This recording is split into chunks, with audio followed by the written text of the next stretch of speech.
হ্যাঁ, আমি আবার বিয়ে করব। কারোর কোনো সমস্যা আছে একবার না, দুবার, তিনবার, চারবার, পাঁচবার, ছবার যতবার ইচ্ছা হবে ততবার বিয়ে করব। সবাই বিয়ে করলে দোষ নেই, আমি বিয়ে করলে দোষ?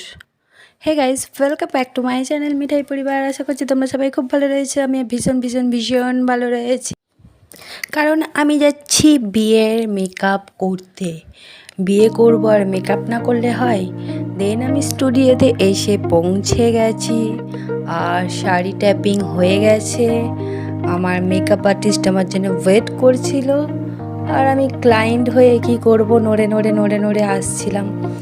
আর কি করা যাবে বলো? এই যে আমার মেকআপ আর্টিস্ট, এই দিদিভাইটা আজকে আমাকে রেডি করবে।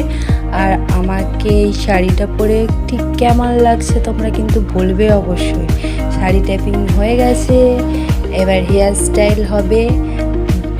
হেয়ারটা ক্রিম্পিং করার পরে তারপরে দেন মেকআপ করবে আই থিঙ্ক। এবার দিদিভাই কি করবে সেটা দিদিভাইয়ের ওপর ডিপেন্ড করছে।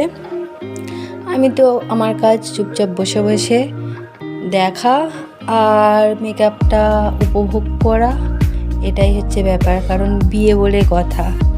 এই জানো তো, আমার বাড়ির লোক যদি এই ভিডিওটা দেখে না, মানে আধোয়া ঝেঁটা দিয়ে কি ধোয়া ধোবে আমাকে। সিরিয়াসলি বলছি, ধোবে তো ধোবে, কার কি যায় আসে? তা বলে কি বিয়ে করবো না বলো? আধোয়া দিয়ে ধুক আর ধোয়া দিয়ে ধুক, তাতে কিচ্ছু যায় আসে না। বিয়ে করা নিয়ে দরকার। এখন সবাই বিয়ে করছে, কেউ কারোর জন্য থেমে নেই। কিন্তু কেউ কারোর জন্য কি থেমে আছে বলো? তাহলে আমি কেন থেমে থাকবো? আমার কতটা মেকআপ এগিয়ে গেছে আমি তোমাদের সাথে বকবক করতে করতে। ভীষণ ভালো লাগে বিয়ে বিয়ে বিয়ে ব্যাপারটা। তারপর হচ্ছে সানাই বাজবে, কত লোকজন আসবে, কত গিফট দেবে। ওয়াও, কি মজা কি মজা! কিন্তু সব হবে, বর আসবে কিনা জানি না। যাই হোক, এত বকবক করে আমি তোমাদের টাইম ওয়েস্ট করব না। ভিডিওটা শেষ পর্যন্ত তোমরা দেখো, তাহলে পুরোটা বুঝতে পারবে।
দেখো তো, পুরো ভূতের মতো লাগছে। আমি তো ভীষণ ঘাবড়ে গেছি। এত বড় টিপ পরে আমাকে ঠিক কেমন লাগছে? আমার মনে হচ্ছে আমাকে ভূত ভূত লাগছে। ওই জন্য মুখটা একটা কেমন মতো হয়ে গিয়েছিল। তো কি করব, কিছু করার নেই। শেষটা তোমরা দেখো, আশা করি তোমরা বুঝতে পারবে। আর এই শাড়িটা পরে আমাকে কেমন লাগছে সেটা অবশ্যই কিন্তু বলবে। সবাই কিন্তু আমাকে বলেছে এই শাড়িটা পরে ভীষণ ভীষণ ভীষণ সুন্দর লাগছে। আর আমি তো আর খুব ফর্সা না, আমি কালো। তো আমার মধ্যে এই শাড়িটা ভীষণ খুলেছিল, ভীষণ ভালো লাগছিল, সবাই বলেছে। এবার তোমাদের মতামতটা তোমরা আমাকে জানিও। আর আমার বিয়ের লুকটা তো তোমাদেরকে শেয়ার করেই দিয়েছি সব কিছু। সো একটা কথা বলি, আমি ঢপটা বিশাল বড় সড়ো মেরেছি। আই থিঙ্ক তোমরা বুঝতেই পেরেছো, এটা আমার মেকআপ ক্লাস ছিল। ডেমনস্ট্রেশন ছিল, ক্লাস প্র্যাকটিস যেটা বলে, তো প্র্যাকটিস ছিল। আমি ফার্স্ট দিন আমি করেছিলাম, তো সেকেন্ড দিন আমাকে করেছে মেকআপ। আমার ওপরে প্র্যাকটিস হয়েছে, কেমন লুকটা ক্রিয়েট করেছে ওই দিদিভাইটার নামটা ঠিক মনে পড়ছে না, তোমরা আমাকে বলবে যে লুকটা কেমন হয়েছে। আমাকে যে সাজিয়েছে সেও ভিডিওটা দেখবে, আশা করি তারও একটু ভালো লাগবে। তোমাদের মতামতটা জানিও আর দেখতে থাকো লাস্ট অবধি। পুরোটা তো তোমাদেরকে শেয়ার করলাম ফার্স্ট থেকে লাস্ট অবধি। আর আমি কিন্তু বেশি বক বক করিনি, পুরো মেকআপটা করছিল, আমি চুপচাপই ছিলাম আর মাঝখানে কথাও বলিনি। তো সব কিছু শেয়ার করে এত সুন্দর মেকআপ করলাম আর ফটোশ্যুট না করলে কি হয় বলো। তো এখন চলতে থাকবে ফটোশ্যুট আজকের জন্য। বাই।